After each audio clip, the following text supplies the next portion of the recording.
Hello everyone, and welcome back to Agents of Damned, our D&D Let's Play podcast featuring myself, your sometimes benevolent, often malevolent Dungeon Master, Jordan Roman.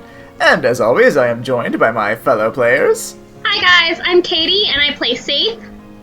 Hey guys, I'm Christina. I play Winterra. And I'm Drew McLean, and I play the good doctor Arlo Aegon. Guys, it is time at last for a family reunion of Ursine proportions, and fuck am I excited for this one.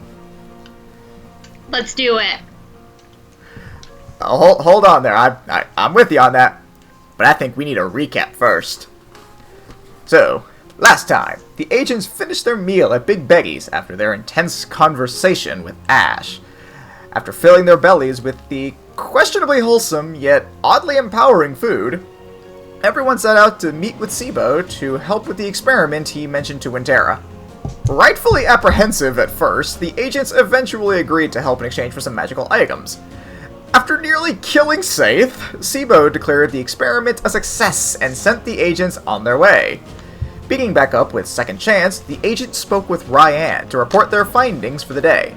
Ryan told the agents and Second Chance to find out why Ash was in Silvery Moon, but to avoid direct confrontation at all costs.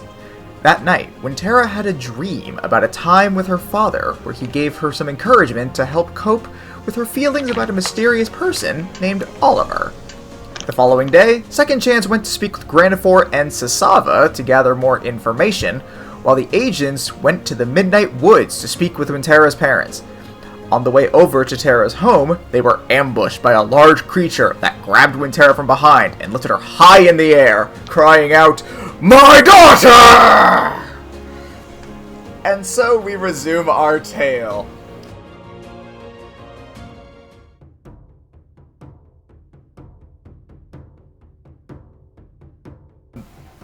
Arlo and Saith, you guys just see this large bear-like creature grabbing Winterra tightly from behind and just flailing her about wildly, and honestly, Arlo, for you being a doctor, concerningly. You're almost positive Winterra's spine is now severed amongst all this. But they are still laughing merrily and just seem to be, doesn't look like anything's wrong other than, again, likely spine severage. What do you guys do? Safe is just gonna turn to Arlo like, are all fathers like this? Well, I mean, the intent, yeah, for the most part. But wait a minute, how don't you... We'll delve into that later. But yeah, in general, yeah. Just less, I guess WWE wrestling moves performed on each other.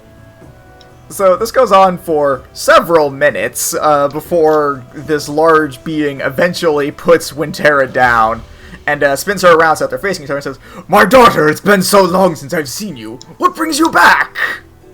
Well, we have some business in Silvery Moon, and we have questions for you guys, but I don't know if out in the regular forest is a good place to ask about them. Ah, of course. The woods are always listening. And you never know when someone from that town might actually be here, trying to drain the woods of its natural resources. The leeches! How about we head back to the cave? Sounds like a plan. Excellent! He turns over to Arlo and Saith, and kind of leers at you guys for a bit before turning back to Winterra. I assume they're with you, yes? Oh, yes. This is Arlo, and this is Safe. And she leans in, and she's like, don't ask about her smile if she takes off the mask. Is it wrong to be happy? It's not that kind of smile. Sounds confusing. I'll just not ask questions. I intend to leave the thinking to your mother. Okay. Well, if you two are friends with Winterra, then you're friends of the Dark Knight family. Come with me! And he just starts marching on down the woods. I guess we just kind of follow after them. Alright, so you guys follow down for a little bit, and Winterra, for you, it's a very familiar sight. You've walked these woods several hundreds of thousands of times. This woods was your home. But for Arlo and Say, you've never seen anything quite like this. You still see all the usual wildlife and forestry and plants and all that stuff around you, but it all feels slightly off. There's a sort of magical element to it that you just can't quite explain. The flowers seem more lush and vibrant, more colorful, and even some of the animals, they seem a little bit bigger than usual. Not, like, alarmingly so, but just everything's a little bit off. Some are different colors than you're used to. And as you guys are going along, there's actually this one particular plant that catches all of your attention, even you, Winterra, because it's not one you've ever seen before. It's this weird collection of reddish-yellow bulbs that seem to be in, like, this bush. The bulbs are about the size of a human head. Jordan, if you take me to the Like a goddamn human? Feywild. How is Moby reacting to our surroundings? He's kind of just, like, sitting on your shoulder, trying to stick as close, like, he's more or less, like, glued to the side of your head.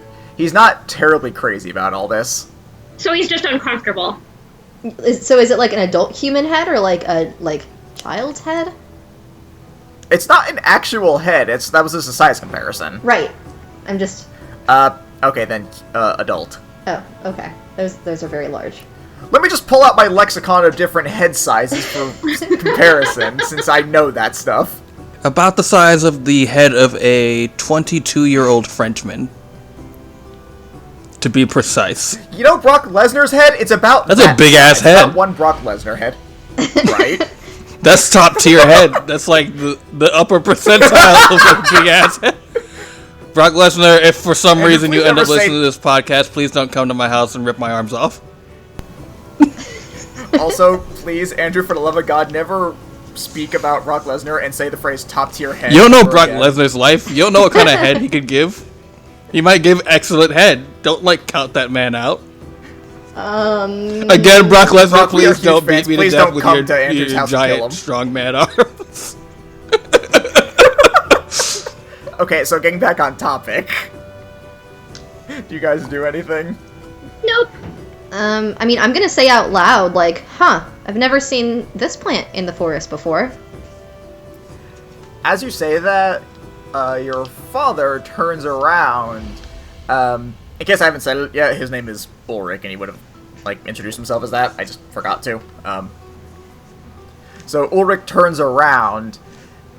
He sees it and it's like, oh, shit. And That's not good. the bush starts to rustle, and then vines come out from the ground, and it latches onto the trees around you, and it literally pulls itself out of the ground, and you say a mangle of corpses hidden within its roots that have now been unearthed. Everyone roll initiative. What the fuck? What the fuck? Do do do do. Oh, nice.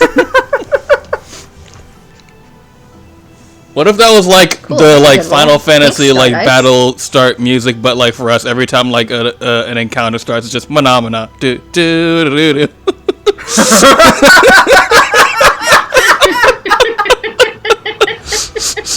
I think the best one of that is I'm thinking the dragon turtle from the very beginning. And then from the Oh, sea God. rises a great dragon turtle. Phenomena. Do do do do do. Do do do do do. The turtle is the one who finishes it. He's like do do do do.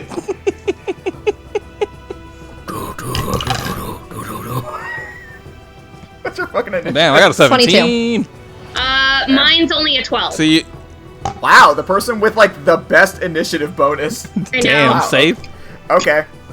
That's why it's a that's why it's a 12 because my initiative is so high. That's concerning. Winterra, you're up. Okay. Yeah, so Winterra is going to say, what the fuck, out loud, and, like, immediately become, like, aggressive towards whatever the fuck this is. And I'm going to call lightning on this thing. How does that work? Yeah, let me pull up language. A storm cloud will appear in the sky, centered on a point that I can see. Blah, blah, blah. When you cast a spell, choose a point that I can see within range. A bolt of lightning flashes down from the cloud to that point. Each creature within 5 feet of the point must make a dex saving throw. The creature will take 3d10 lightning damage on a failed save or half as much damage on a successful. And then on each of my turns until the spell ends, I can use my action to call down lightning in the same way, targeting the same point or a different one. Alright. So you said I need to make a dex saving throw? Yes. Ooh, it hits. It hits, okay. 18, 19, 20, 21, 22, 23. 23, nice. Yeah. Yeah, it did not like that. Hopefully not.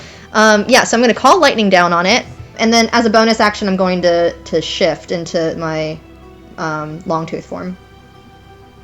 Cool. Alright. So, that is this thing's turn now. And the first thing it is going to do, you see one of the bodies on this thing. It has this sort of what look like purplish green spores rain down onto it, and it starts to move. And that particular body plops down and starts moving towards, we'll say Winterra, since she's the one that made it rain down lightning. Great. It is just going to try and hit you. Gonna take a stab in the dark and say a 22 is gonna hit. Yeah, unfortunately.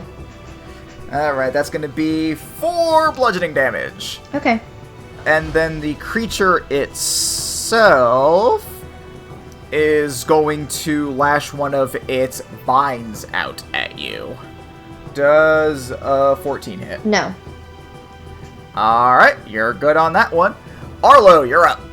So Arlo, after seeing all this happens, is gonna be like, "All right, no, none of your macabre death tree corpse body bullshit. Get on out of here. Come on, get."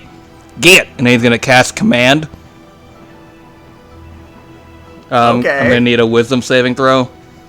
Now the command I'm trying to use is flee, which is the target spends its turn moving away from you by the fastest available means. But I would like to say, like, officially that the command is get. Okay. Go on, get. Does 19 pass? It does, but also fuck you. It stays hanging in the tree. It does nothing. Alright, that's my turn. Next up is actually going to be Big Daddy Ulrich. Get it? So he's going to charge at this zombie, and he's going to swing his great club. He kills the zombie. He just smashes it right down. Hands off my daughter, you stupid plant! Are you alright, sweetie? I'm fine. Okay, good. That's all he's got for right now. He can't, unfortunately, get over to this thing. Saith, you're up. Nice. Alright. Okay, so Saith is gonna put up her hood, and she's gonna try to sneak and get herself in a position that her comrades are not in front of her, but the creature is. Alright, so you want to, like, hide behind a tree or something? Yeah. Alright, can I assume you're using your, what's it called, cunning action for that? Yeah. Okay, go ahead and roll me a stealth. 29. I'm sorry, one more time? Yeah, you heard me. 29. I rolled a nat 20. Oh, wait! You know what? It would actually be 38 because I have double proficiency right now. Oh my fuck, that's right. Oh my goodness. So it's a she turns invisible kind of scenario. Well, damn.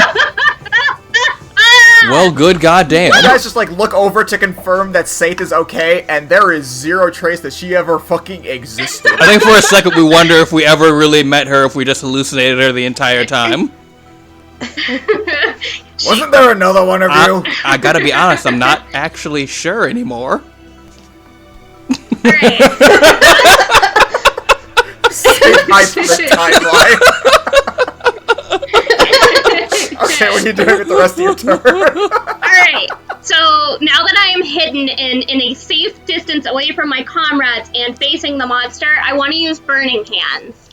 Well, how does Burning Hands work? Can you read that for me? Yeah, so it says, as you hold your hands with thumbs touching and fingers spread, a thin sheet of flames shoots forth from your outstretched fingers. Each creature in a 15-foot cone must make a dexterity saving throw. A creature takes 3d6 fire damage on a failed save, or half as much damage on a successful one. The fire ignites any flammable objects in the area that aren't being worn or carried. Does 13 pass? So, my spell save is also 14. Oh, well, I rolled a 13, so it Okay. does not pass. Light it up. 3d6. 5 and 6. And 3. Alright, so that's 14 damage. Alright, yeah, what was that last line you said about its effect again? A creature takes 3d6 fire damage on a failed save, or half as much damage on a successful one, and ignites any flammable objects in the area. So, if it's hanging on a tree, the tree is also going up. Oh. Yeah, Oh, no! It was hanging between two trees that are now... Oh, wow. Oh, no! Because I like causing trouble. Oh, This my... will go over real well with the forest protectors based on Smokey the Bear. Yep. Yeah. Everyone knows Smokey the Bear is all about causing forest fires. Well, there goes my initial plan. Now I have to change what I was about to do. Thanks, Saith. Appreciate that. Well, you have no time for that one now. You're up, Winterra. Oh, God. You're good. I actually have a spell that will work for this. Let me pull it back up. It's fine. Are both the trees on fire? And if so, how much Yes. is on fire right now? As of right now, it's like the sides of each one that it was holding onto are on fire, and it's starting to spread up into, like, the brush of the tree. Okay. Ulrich is freaking the fuck out. He is not okay with any of this. Okay, can I get within 10 feet of the... Like, if I'm moving close enough, can I get within 10 feet of the trees? Where the fire is? You can, but you would also be within 10 feet of this thing. Okay, so I'm gonna, like, kind of, like, crouch down in, like, my bear form and, like, look over from where the fire came and be like, watch it! And then, like, jump, kind of, towards the fire. And as I do, I want to cast, once I'm there, I want to cast Warding Wind. So I think if you use another concentration spell, it drops your previous concentration spell, right? What concentration spell? Oh, Call right. lightning. Yeah, no, you can only do one concentration-based spell at a time. Yeah, so it'll drop my Call Lightning to do this, but it is a strong wind that blows around me in a 10-foot radius, and it moves with me, remaining centered on me. The spell lasts for up to 10 minutes, and it has the following effects. It is going to extinguish unprotected flames. It says that are torch size or smaller, so if there's, like, smaller portions of the fire, it'll put that out. It'll deafen me and other creatures in the area. It's difficult terrain for the other creature. I'm fine, because it's not on me, it's just around me. And ranged weapon attacks have disadvantage in the What's area. the range on this thing again? 10 feet. Before this happens, once you land and you're within 10 feet of this thing, I need you to make a Constitution saving throw. Okay. That's average. It's a 12. Unfortunately, that is not going to pass. Okay. As you get in there, you start to cast the spell, but then you feel something enter your lungs, and all of a sudden you can't breathe. You Ooh. hunch over, you can't do anything. You're completely, in a technical term... Winterra, don't you have advantage on saving throws from Big Betties?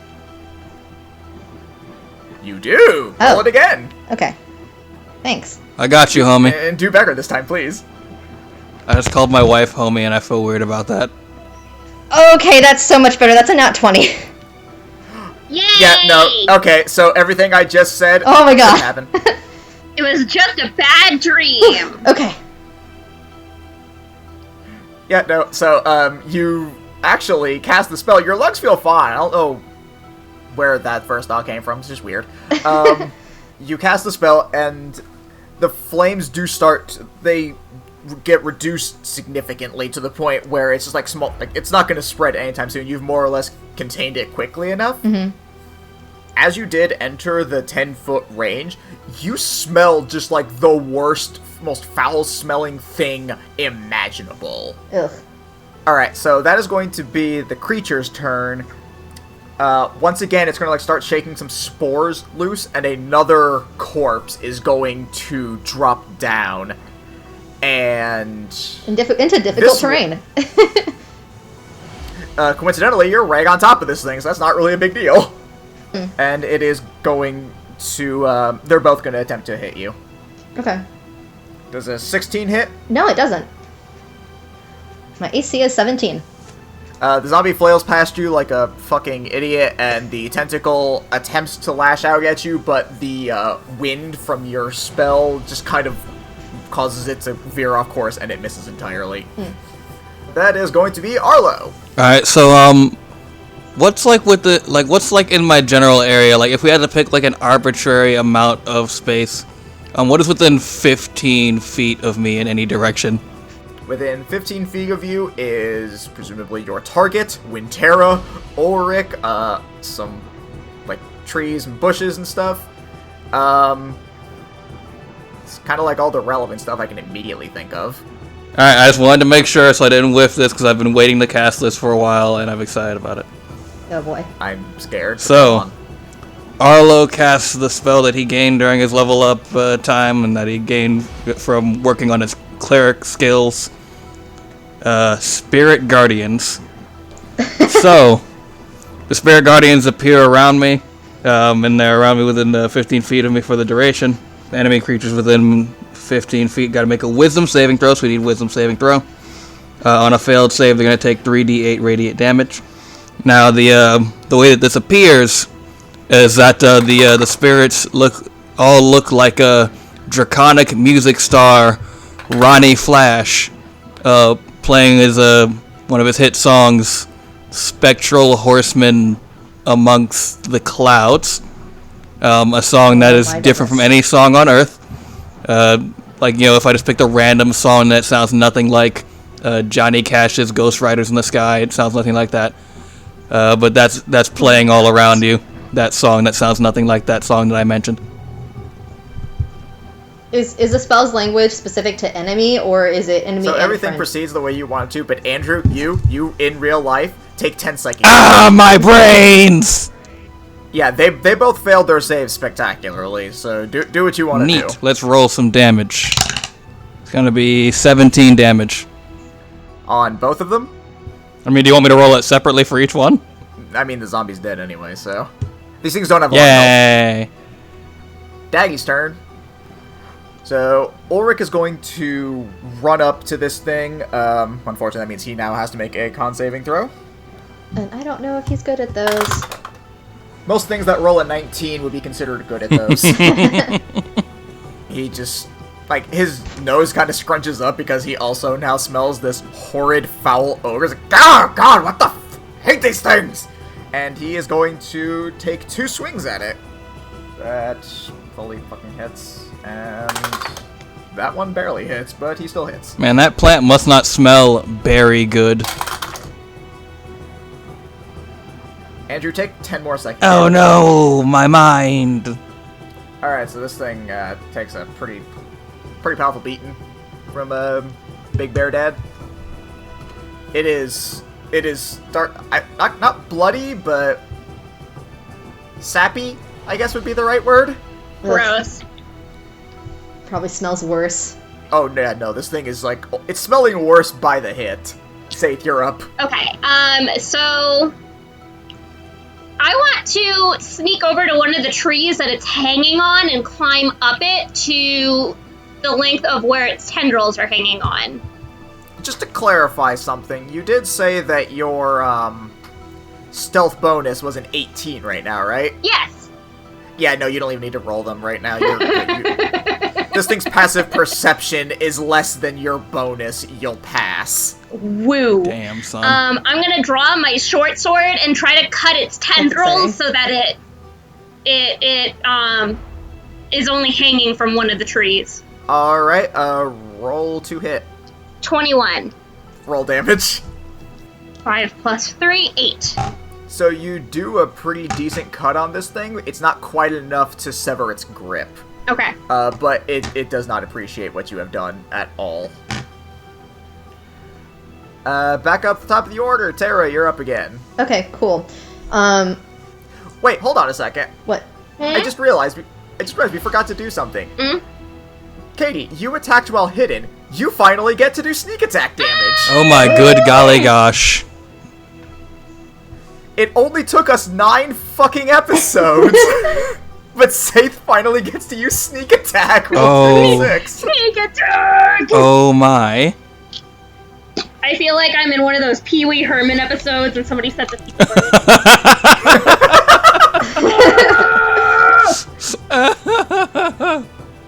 I feel like the rest of us are in like an audience watching Dora the Explorer, and we've been yelling at you for the last 10 minutes, and you finally solved your own damn puzzle. It's 11. Okay, there we go. Okay, Winterra, you were saying? I'm sorry, I didn't mean to interrupt you. I just remembered this momentous occasion that could not be ignored. Did I still not cut through the tendril? Oh, actually, no, yeah, with that, yeah, it does fall off and kind of like smacks into the other tree. Woo! Okay, so I'm gonna see. Okay, now Winterra. Yeah, so I'm gonna see that happen and go, that's a good idea. And go to try to do the same thing on the other tendril, with my scimitar. Alright, roll to hit. Okay, so that's a 16 to hit. Roll damage. Okay. Ooh, okay. 9 damage, and then I also want to use my shifted bonus action, which is an unarmed piercing bite. If that doesn't completely cut it. It does not completely cut it. It's like barely hanging on, so go ahead and roll that. Okay. A 15 to hit. It's gonna fall off no matter what, but go ahead and roll your damage. Okay. 5 damage. Yeah, no, it does in fact plop onto the ground. It is looking real bad. This thing is... If plants could look like they're on death's door, this plant looks like it was on death's door. And as soon as I finish biting it, I'm gonna like make an extremely disgusted face and kind of like spit off to the side and be like, that was the most disgusting thing I've ever put in my mouth. I want to kill it. Giggity. Yeah, this thing tastes like what Big Betty's food should taste like. Come on, Winterra, you can bear with it. Oh my Christ, 10 more psychic damage, you bitch! She chose a bear shifter, and I've been saving bear puns. The time is now. And that's all I can do this turn. Alright, so it is now the creature's turn. It should make another wisdom saving throw on the start of its turn. Nice. Yeah. Alright. I told you I've been waiting on this shit. Do your damage. 12 damage. Okay, so as I was saying, this time it's actually going to, instead of shaking off spores, it is going to wrap itself, like, its tentacles around one of the bodies and sort of, like, absorb it into itself. Almost as if it's, like, taking in nutrients, i.e. healing itself. Rah-rah. And it is going to then attempt to climb itself back up into the, are you, Saith and Winterra, are you both still in the trees? Yeah, I have an idea, but I can't do it and I still until have my it's warding turn. wind up. Well, this thing is in a real Hey, isn't bad that pickle. difficult terrain right now because of the wind? It sure is. Seems Yeah, like it you're is. right fucked. Yeah, it seems like this plant is having a real bad time. I guess it's gonna keep on doing what it's been doing and try and hit Winterra. Fun. I love being this thing's focus. So it does hit, and you will take 9 damage, and I need a con saving throw out of you. Okay. Remember the advantage. For maintaining my spell or for otherwise? Well, I guess yeah, it's I guess I need 2 con saves out of you. Well, yeah. Well, a concentration and then constitution. Yeah, one's a con save, one's a con check. Okay. They're both con saves, basically. Okay. All right. So this first save, 15. Alright, that passes. And now for the other thing with the tentacle attack. Okay. That one is an 18. Oh, yeah, alright, you're fine. I also realized I'd been actually playing this thing wrong. It's supposed to make more attacks, but whatever. Also, quick aside, the other thing with the tentacle attack sounds like a very poor translation of a Japanese porn. I think I've seen that one. Why? Moving on. No, not moving on! Arlo, you're up. Alright, how's the plant dude looking? Well, it has had 2 of its tentacles cut off, flopped into a tree, and then slapped onto the ground. It can barely move. It just ate a zombie. So, you tell me. So, like, it's not looking great. That's the... It's had significantly better days. Alright. Arlo's gonna charge up some holy energy in his hands and say, by the power of Bahamut's beautiful balls, I cast you to death. And he shoots a guiding bolt at him at 3rd level. I was trying to do alliteration, and then I didn't realize that I couldn't think of anything else. Owls. Other Roll than religion balls, with disadvantage. could have said brain. Brain. That's a 19. You don't feel anything. Roll your damage. That's gonna be 18 damage. Jesus. By Bahamut's balls, you got the exact number you needed to kill it. Nice. Fear the power of my god's mighty sack. Oh, God, no!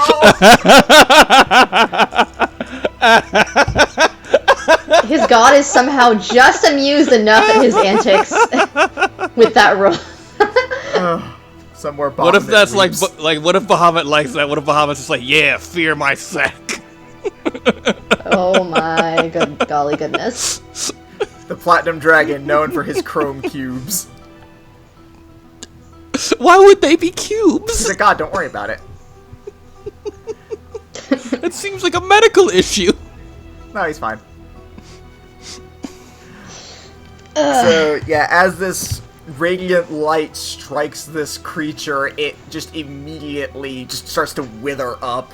The corpses that were still hanging in it sort of fall loose from it, and it's just a shiny, withered up ball of plant. I had missed being a full caster. This is nice. I like this. So Ulrich walks up to this thing, and he says, "Whichever one of you set the forest on fire, can you at least finish the job and burn this thing?" Ethan's gonna hop down from the tree and just... I sincerely apologize for my lack of Then thought burn on the that corpse! one. Yep. She does as requested. So yeah, you get everyone hops out of the tree who was in a tree, burn the withered remains of this thing, and Ulrich speaks out and says, "This is some weird invasive species. Your mother's referred to it as a corpse flower. They've been showing up every once in a blue moon. We just gotta be sure to kill the damn thing so that they don't start eating all the natural creatures and occasionally people. Mostly the animals, though." How long have they been showing up? How recently? Oh, few months now. Well, let's get back. And he starts walking off. So I think this is the first time that Winterra has shifted around you guys too. So like, bear in mind she goes from being a decently tall shifter to almost like 7 foot something bear thing. It's like pure, almost black eyes while that was going on. So she's gonna unshift for now. Be like, ugh, I hate bad smelling, gross things, and then keep walking. Hey, Winterra. I actually never seen you do your whole bear transformation there, and I gotta say it's very cool. And he gives you finger guns. Arlo. She frowns and she's like, I thought the word was very. We'll work on that. We're gonna work on puns. They're the highest form of comedy.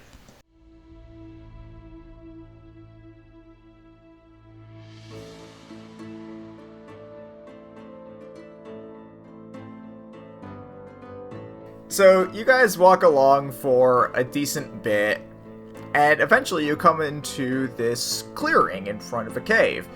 And it's actually got like a nice little setup. There's what almost looks like a sort of outdoor house, but, you know, there's just no house.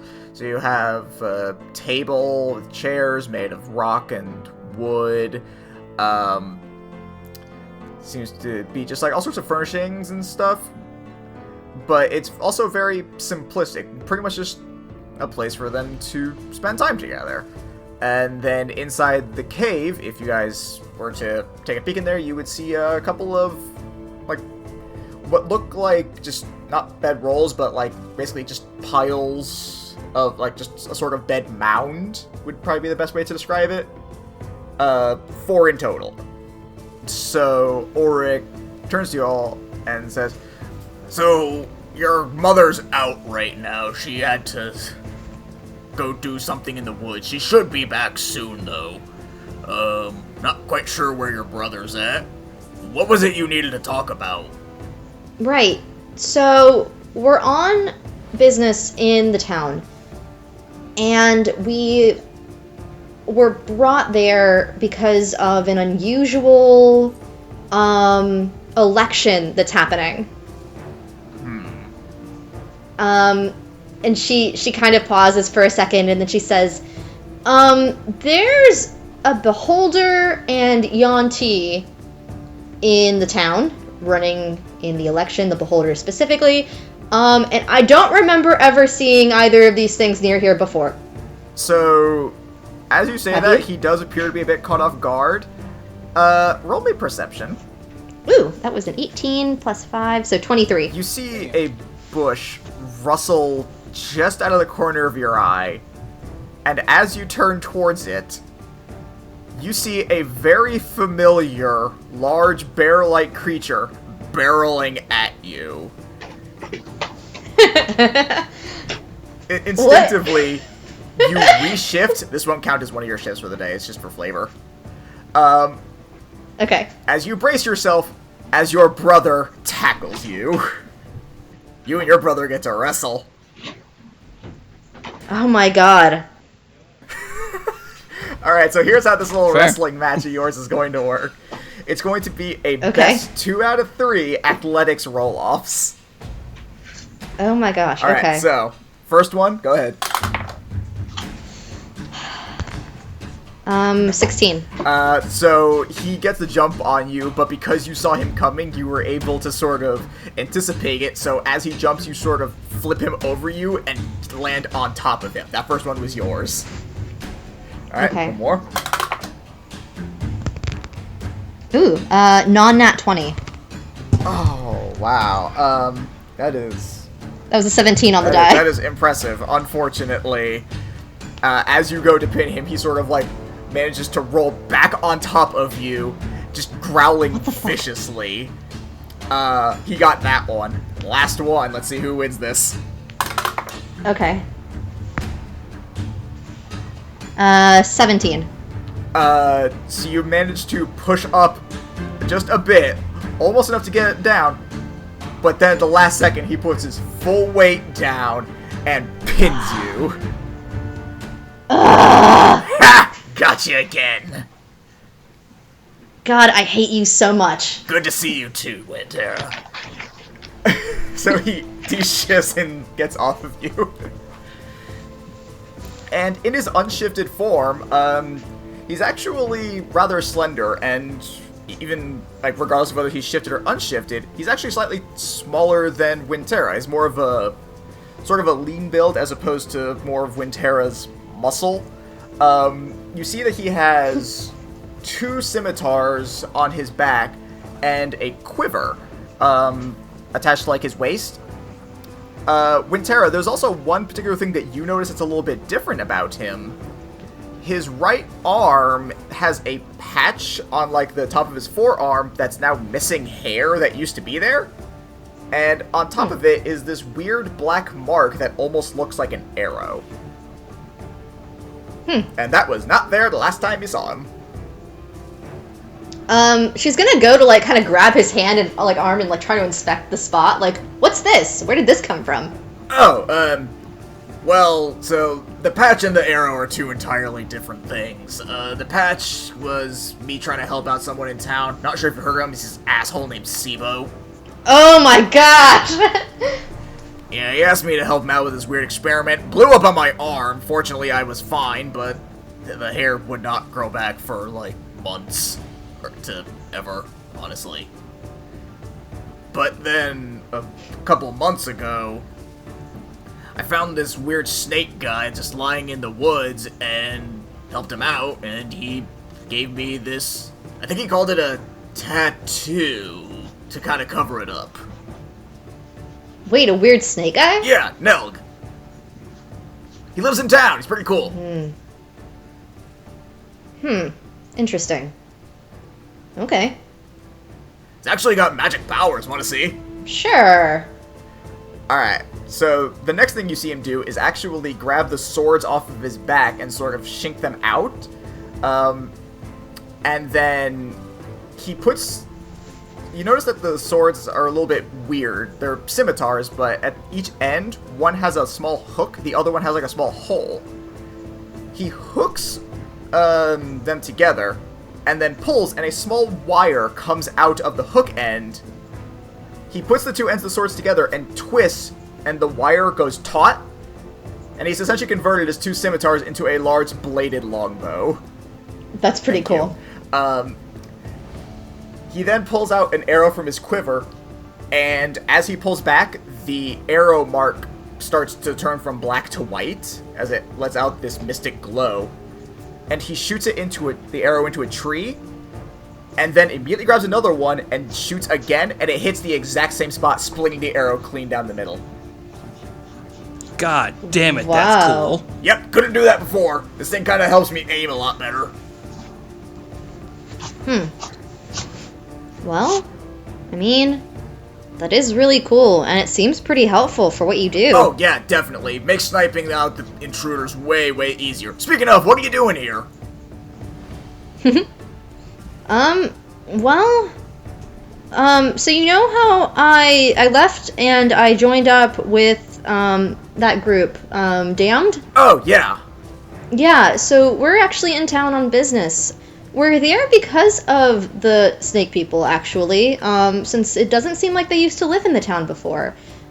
Specifically, it kind of seems like there's a beholder running in the election, too. So they just want to see what's going on there. You said you're friends with one of these guys, right? So what do you think about everything? As you noted that as you said beholder, Erwin's eyes get real wide. He's like, I did not know that Nelg knew a beholder. Also, what election are you talking about? I have no idea what any of this is. Oh, the town, Silverly Leaf. They're running an election for their leader. Oh. So, That yeah. sounds like a mom question, not a me question. Well, what do you know about these people, regardless, since you said you're friends with one? He thinks about it for a second, and then he kind of realizes, wait, you mean there's more than just Nelg there now? Maybe.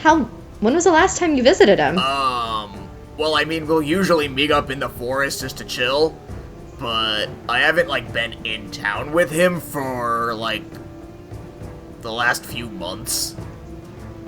Okay. That's why. And based on y'all's information, Okie dokie. you know that the Yuan Ti tribe didn't show up until about a month ago. Okay. And Winterra, I would also say you know that if your brother does not know about this, there is no chance in hell your father knows, because he does not go into town for any reason. Nope. Alright. Yeah, definitely a mom question.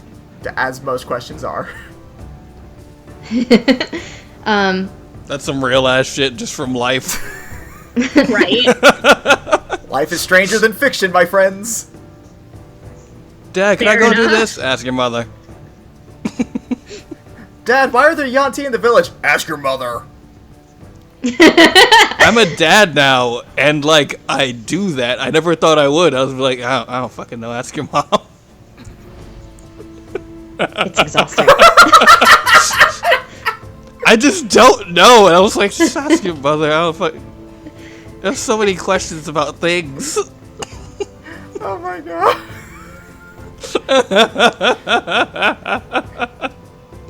Alright, so you've been informed that your mom is not going to actually be back for a little bit because she's off doing some stuff in the forest. Is there anything you would like to do with Ulrich and Erwin for the time being? Like, just try and gather like any other information that's not related to the immediate situation, or just fucking whatever? Or do you just want to chill and wait for Holly to show up? Well, I mean, I'm gonna just kind of be like, well, how have you guys been? What's been going on recently? They just kind of look at each other and shrug. Ulrich's the first one to speak up. Well, I mean, we've had people come in. If they do, things that are harmful to the woods, we kind of beat them up. Sometimes we'll eat their knees. The usual. Wait, is that knee okay. thing real? Yeah, why wouldn't it be? Yeah. And he kind of like wipes his mouth as he says it. Mm. Did you think I was joking? I had hoped, but Oh. we'll shelf that for now. Put that we'll put that in the file of things that we really should talk about, but probably never will. I You see agree. Ulrich speak. I was like, Oh, did you want to know the best way to eat them? I'm actually on this specific diet that prohibits eating anyone's knees. So I would, but well, shucky darn, it's just not in the cards for me right now. Ulrich turns to Erwin and says, City people. and they just kind of like nod at each other. I imagine that knees are more muscle and tendon than anything. Are they chewy? Their mouths start to water and they just nod aggressively. Arlo looks at Saith with like abject horror. What? I was curious. You can't blame a girl for being curious, can ya?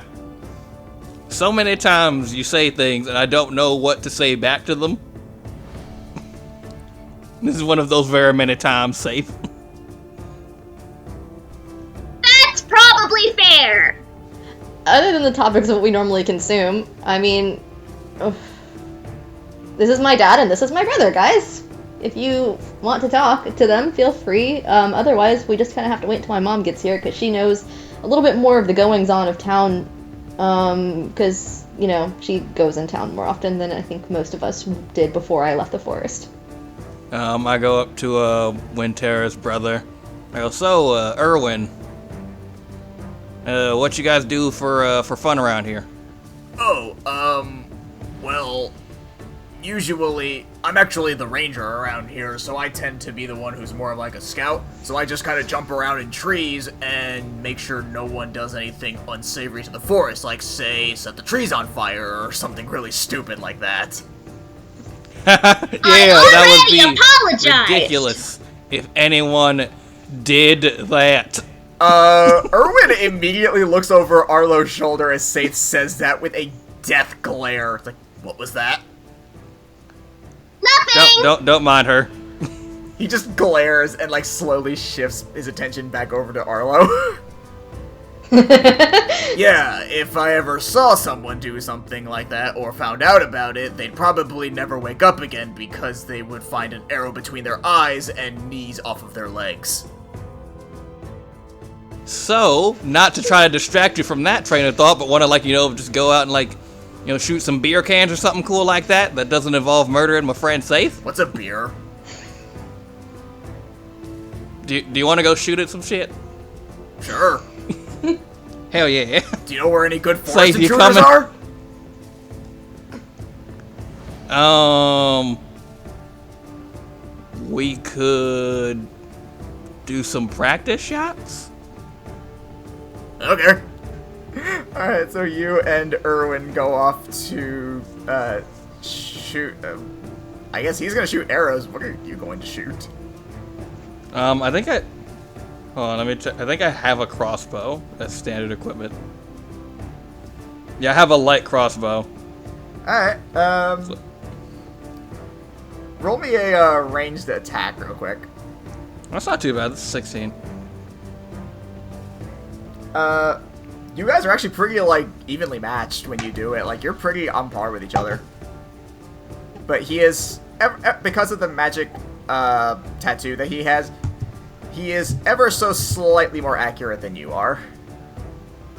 Can I join? Are you sure you really want to? Yes! Alright, roll me a wisdom save before you roll a ranged attack. Unnatural 20. As you join, Erwin is, like, just glaring daggers at you the entire time, but you're used to it, so it doesn't bother you at all. Go ahead and roll your ranged attack. A 17.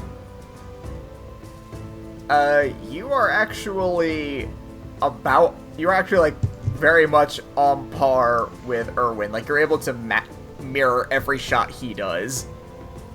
And he is visibly not happy about that. Winterra walks up behind him and does like that brother sister thing where she punches him in the shoulder. She's like, "Lighten up, big brother." Besides, if there was a hypothetical fire, it would have gotten put out anyway because I'm here. Roll persuasion with advantage. Okay. The first one was a 17. You're fine. Second one was a 12, so 17. You're fine.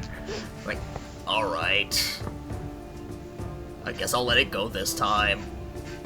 But next time, I'm eating her knees. We got a standard to uphold, you know this. That's fair. She looks back at Saith. She shrugs. She's like, I mean, you get one. Everybody gets Get one. one. Everybody gets one. Everyone knows that Spider-Man got his motto from the Dark Knights. Oh god. Again, just imagining like Christina's father descending upon like a group of like little Boy Scouts or something that didn't put out their campfire, and they're like, "We're real sorry, mister." And he's like, "You get one," and then just backs away into the trees. No, he would literally jump back up the same way he jumped down. Oh my god. Alright. The entire Boy Scout troop disbands. There's like never again.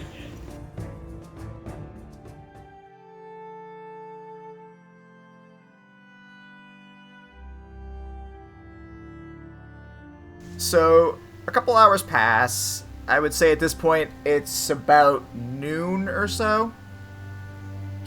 And sure enough, Holly does show back up. Holly looks very similar to how Winterra does, but with a smaller, less muscular frame, and also much more aged, but not in like a she looks older, but she looks wizened type of way. And as soon as she sees Winterra, she immediately has this look of shock, followed very quickly by just elated joy as she runs over and gives you a big, by default, bear hug. Winterra like hugs her mom back. She's like, "Hi, Mom." Sweetie, it's so good to see you. I wasn't expecting to see you again so soon. Did everything go okay? Yeah, everything's fine. We're actually in the town nearby on business. Oh, okay. What's the mission? Well, I mean, so what have you heard so far about any, new faces in town relating to this election that's going on? You mean besides Granifor? Yeah, no, that's the main question. I kinda had a feeling. Granifor's kind of an odd case in this one. You see, he showed up with the Yuan Ti. She looks over to Erwin, not Nelg, and then brings her attention back to you.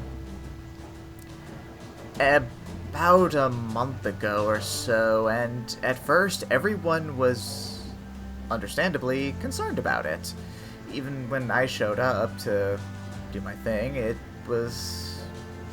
They were definitely not well received, very much outcasts. It wasn't the easiest thing in the world to see, but they have a reputation. They usually tend to stick to the valley that they're from, but...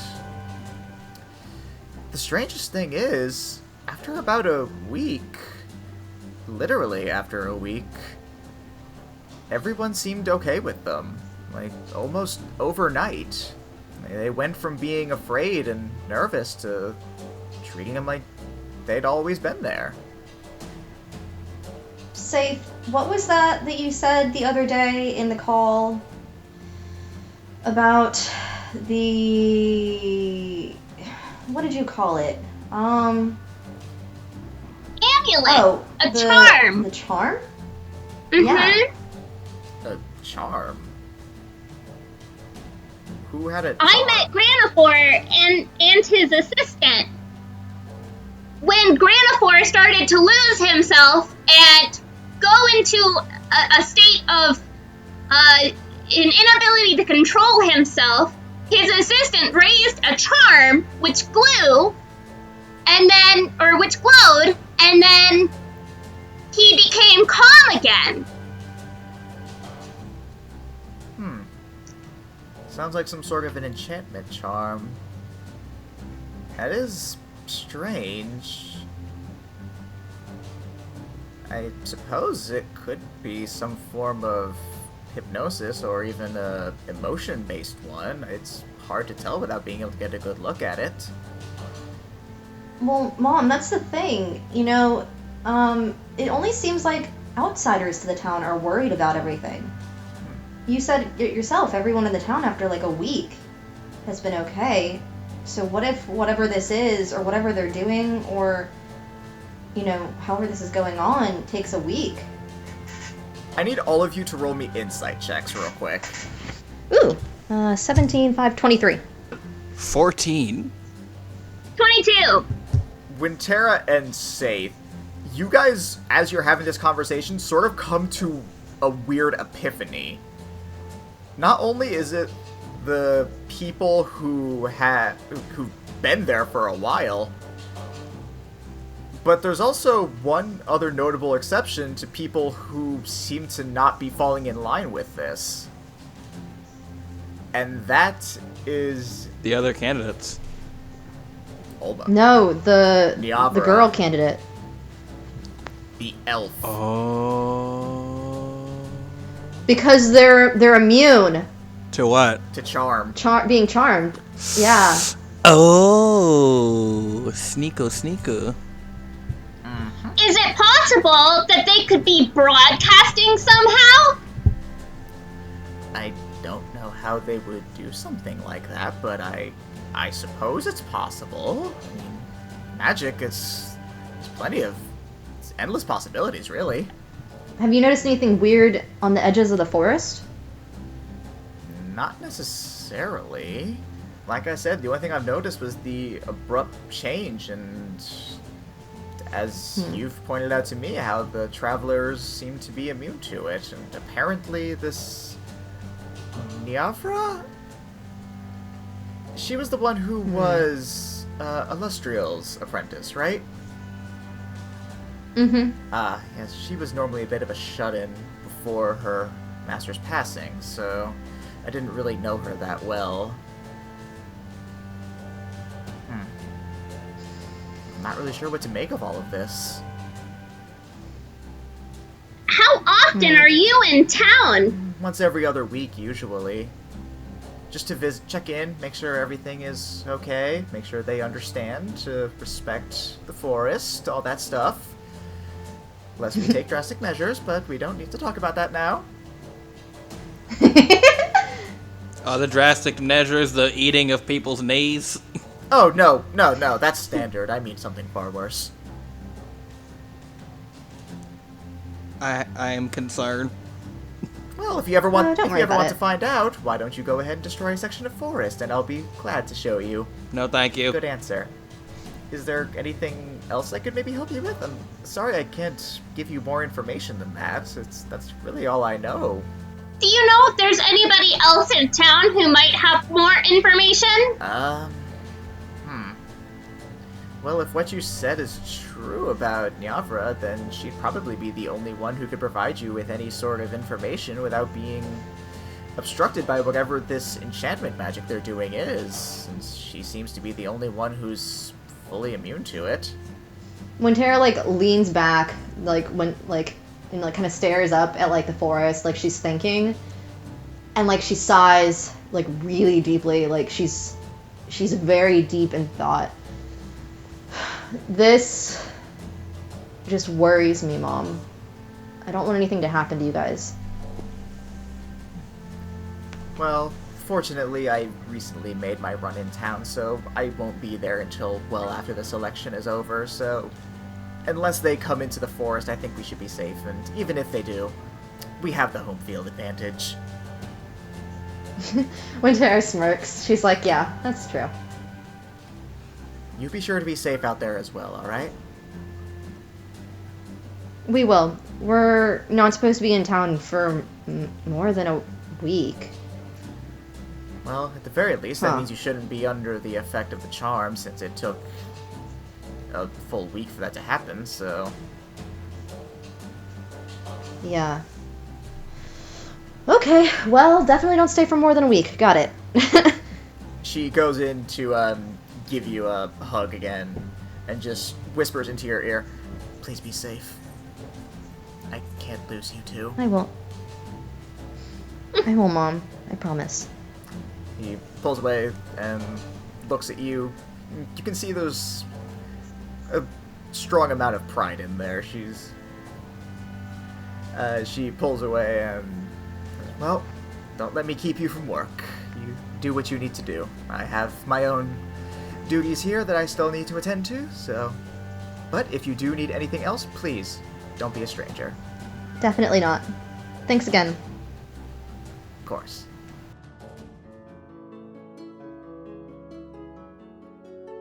So... Now what do you guys do? Well, right now I'm like hearing the song Landslide play in the background of my mind as you try to make me feel my own emotions. Which I refuse to allow. Does anyone But, not dealing with an existential crisis have some input on what you'd like to do next?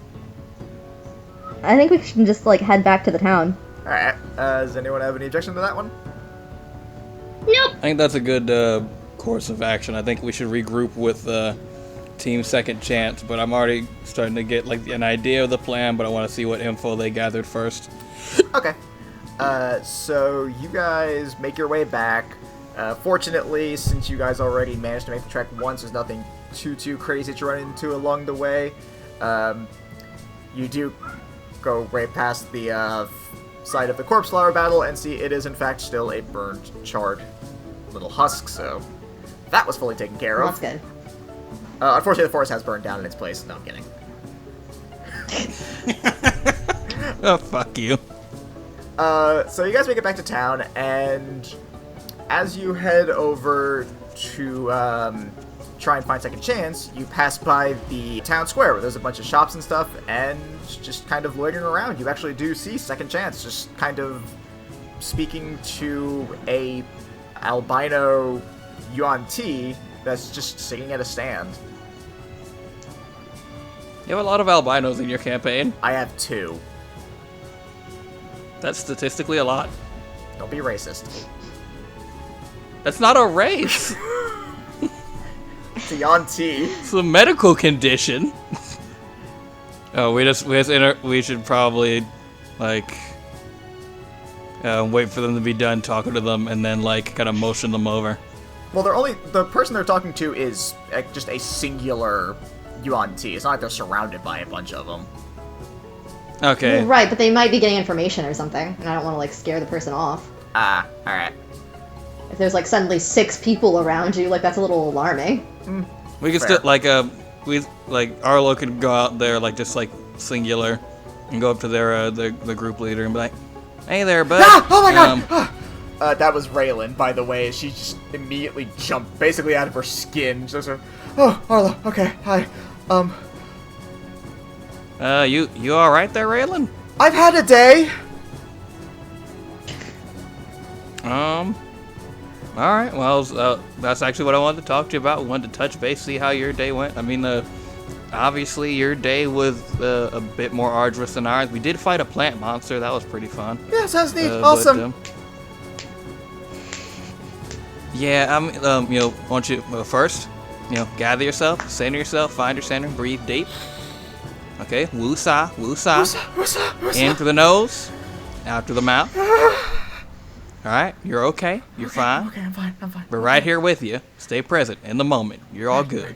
Okay, I'm good. I'm fine. I'm good. All right, you're good. You're Gucci. All right, you're all right. Thank you. So, now we've gathered ourselves. We're gonna take a private moment. And he turns to the Yuan team. He's like, I do apologize for interrupting. Oh no, it's quite all right. I do need to borrow my friends here, if that is all right. Very well. They didn't seem terribly interested in my services anyway. I don't suppose you'd be interested in getting a tattoo, would you? I think I actually met a former client of yours, Erwin. Ah, yes. How is he? Oh, he's doing well. That tattoo of yours that you did for him is doing wonders for him. Wonderful archery he's got going on. Well, I would certainly hope so. Otherwise, that means I'm not doing my job right. You got yourself a business card? Oh, yes, of course. And he hands you a piece of paper that just says Nelg.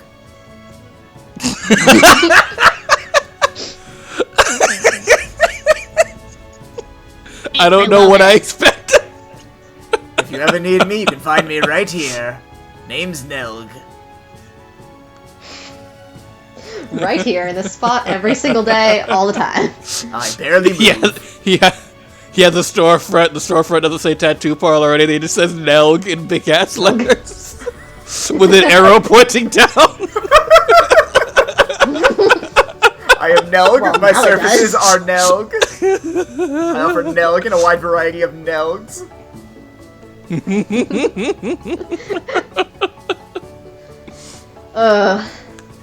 Alright, so yeah, you and Second Chance reconvene back over with everyone else. As soon as they get over here, Raylan points to Satan and says, "You did not adequately warn me for what Grandifor was like."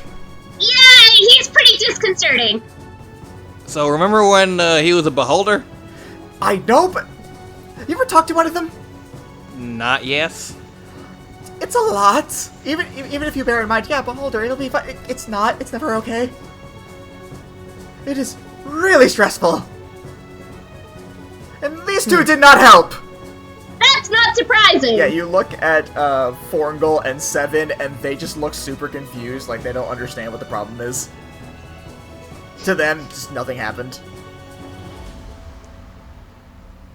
I can already start to fit the pieces together of what went wrong. Winterra looks around where we're standing, like, is it crowded in the plaza right now? You guys have enough space that you can have this conversation without being overheard. Okay, good. So what did you go through?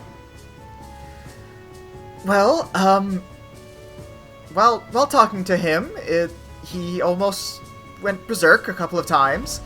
I saw what you meant about that charm. I decided to use Detect Magic just to see what it was. It definitely enchantment magic. Couldn't quite tell what kind without getting my hands on it.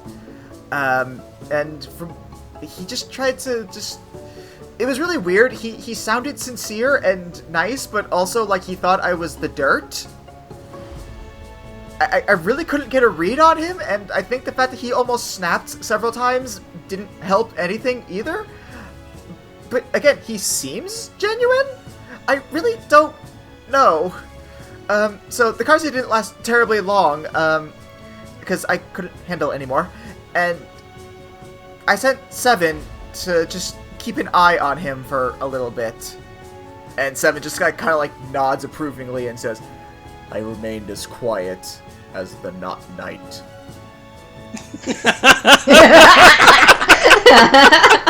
I found my answer.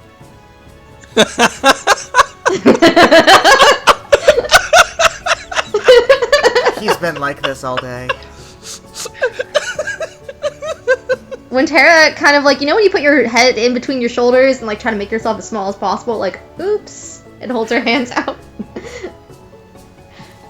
Rayanne kind of like just waves her hands like, it's fun. He does this kind of stuff all the time. I'm used to it at this point.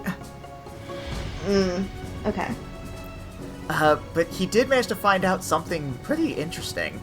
Seven speaks up and says, it turns out that Sasaba is going off to the Yuan-Ti temple about an hour from here in between the mountains to the east of the town. He's meeting with someone there, supposedly. He does so without Granifor, though, so he leaves some of his assistants behind. I don't know the exact nature of the conversations, as it has only been since the morning that I found this out, and I've not yet had a chance to stealthily infiltrate his secret meetings. Quietly. Sounds like this might be related to the information that we've managed to unearth here. Did you also do so quietly? No. He shakes his head disapprovingly. But information all the same. Well, what did you guys find out? From what we can discern, there's some manner of charm going on within the town that's causing everyone to be not panicking about the clearly odd situation. But it takes about a week to set in. Likely the same or something very alike to the charm being used on Granifor. Precisely. That does make And sense. with what you've told us here, it sounds like the two may be related. So what it seems like is the key to us figuring out exactly what's going on and how to get to the very core of it is going to be that Sasaba fella. Yeah. The problem is that during the day, he's always right next to Granifor, and I don't think trying to interrogate him next to... And she just shivers violently as she tries to say Granifor, but just cannot bring herself to do so. I don't think that's happening. So our best bet may actually be to follow up on Seven's lead and try and see if we can't tail him to this meeting or just ambush him while he's doing that. One of those two things. I would also like to say, like, the group, like, I guess, like, as Arlo is like, and I think we should also come prepared for the idea that on the way back, that we may need to capture Sasaba if we need additional information, or if something arises where we may need to have leverage. Right now, the situation is still very much up in the air. But I know a lot of us are spellcasters that prepare their spells ahead of time. Maybe prepare a couple of capture spells just in case. But we're not supposed to directly meddle in the affairs of any of this election, so I feel like taking... Well, he's not one of the candidates. Raylan speaks up, but he is one of the candidates' head advisors. And the only thing keeping him sane. That too. Man, that's fair. Alright, so what are the rest of you guys doing for the day? Well, we still have to... We should probably look into the lead about the elf lady. Niavra? Are all of you going over to speak with Niavra? All six of you? Yeah, why not? Yeah, might as well. Alright. So you guys make your way in, and Niavra is, like she was before, just kind of in the back looking over some tomes. As you all approach, she looks up and notices you all. Oh, hello, Doctor. I'm guessing these are the rest of your... I thought you guys worked in smaller teams. We're here. We also had an associate team here, just kind of helping us cover a bit more ground, just to make sure that we can canvass the area properly and collect information as such. But we did need to have a little bit of a private meeting with you. We would like to, if we can, meet with you up in your office as we did before. She nods. Alright. Follow me. And she guides all of you into her office. All of you go in there. As was before, she closes the door and locks it. and then turns and says, "Alright, how may I be of assistance this time?" And that is where we shall pause our tale for now. Hooray! Thank you all so much for listening. If you like what you heard, head on over to our Patreon over at patreon.com/agentsofdamned, where you can check out our special after show, Peek Behind the Screen, where we'll be sure to talk about all the crazy shit that happened in this episode. It's quite a bit of crazy stuff happened, so I'm sure we'll have a lot to talk about. But before any of that stuff, we got some plugs we gotta get out of the way. If you need any assistance from a graphic artist of amazing, truly indescribable quality, then you need to head on over to Black Feather Graphics. They are a freelance graphic artist who has helped us out with the show, and they can help you out with whatever your needs are, logos, apparel, what have you, whatever other things that they do. I'm not an artist, I don't fucking know. But you can get in contact with them and see their work over at blackfeathergraphics.com. If you got a hanker for a sweet tooth, then head on over to Facebook and check out Just Cheesecakes by Tina Rose. They got a whole catalog of cakes up there. Each one looks more mouth-wateringly delicious than the last. It's almost not even fair. But each one is just fantastic. They got all kind based on like candy bars. They just recently got a new chocolate one, which is to die for. It's got a brownie base. It's just... it can only be described as sinfully good. So, if you want to check all that madness out, then head on over to Facebook and look up Just Cheesecakes by Tina Rose. And, of course, after you've had all that, you're gonna have to work it all off. There's only one man for that. And that man is me, Drew McLean, trainer extraordinaire. Alright, I should not do that voice for that. I swear, each voice you do for this gets more and more anime every week. What? Hit? Yeah? Nah, that's not even good. That's just Link. It's not even an anime voice. And now we've reset to -1. Just do your fucking plugs so we can end this. Kinetic Concepts Personal Training. Check us out on Instagram at Kinetic Concepts CLT. If you don't know what we offer by now, you have not been listening to the podcast. Go to us for personal training or virtual training or whatever health and fitness goals you may have. Don't just go it alone like some dummy. Get professional help. Get someone who's going to guide you the whole way through. Get someone who's going to take the busy work out of your hands and make sure that you're able to really, really get after it. Kinetic Concepts Personal Training. This is probably the worst plug I've done. But do it anyway. Please go to my website. Please help him. He's a starving father who needs to put food on the table. Let him and I've had work too your much abs. podcast juice. Podcast juice. Yeah, I invented a drink called podcast juice today. I don't know if you were here for that, Katie. Yep. It is a... Lord almighty. Yeah, it's honey whiskey, a branded energy drink that I won't name. Unless they want to give us money, then we will happily name them. Oh, if they want to give... Any energy drinks out there, if you want to give us money, you can be the energy drink of podcast juice. Like, I'll like that... I will retroactively change the canon of podcast juice. Or, no, I won't change the canon. It will have been that drink all along. You'll help establish an official canon. Just please give us money. Pretty please. That's going to do it for us this week. Check us out on all of our social media, Facebook and Instagram at Agents of Damn, Twitter at Agents of D. Also, I've been meaning to say this, and I've just been forgetting the entire time. If you guys have any ideas for fun homebrew, like spells or items, submit those to us so I can maybe use those in the campaign. If we use your item or spell, I'll be sure to give you a shout out, so go ahead and start submitting that stuff, and who knows, maybe you'll be able to make something to help out the agents as they try and not piss off this fucking beholder. But you do increase Give your us all chances of of your being luck. picked if you tweet about the show. That too. So, get them in, and until next time, bye.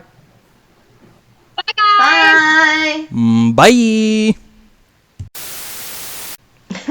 We put out all the fires, Oh yeah, right? no, of Like course they're he gone puts out now. all the, he is like Papa Smokey. Well, I know that. I was just making sure that like that was definitely noted and I'm taken not care going of. to just automatically write off you guys not doing that and say, you forgot to take out the fire, and so you put it down. No, you guys are forest guardians. I know you take care of this shit. I feel like Christina's Okay, father I would like have the ability to intimidate fire out of existence. Like he glares at it and he's like, no, and the fire stops being.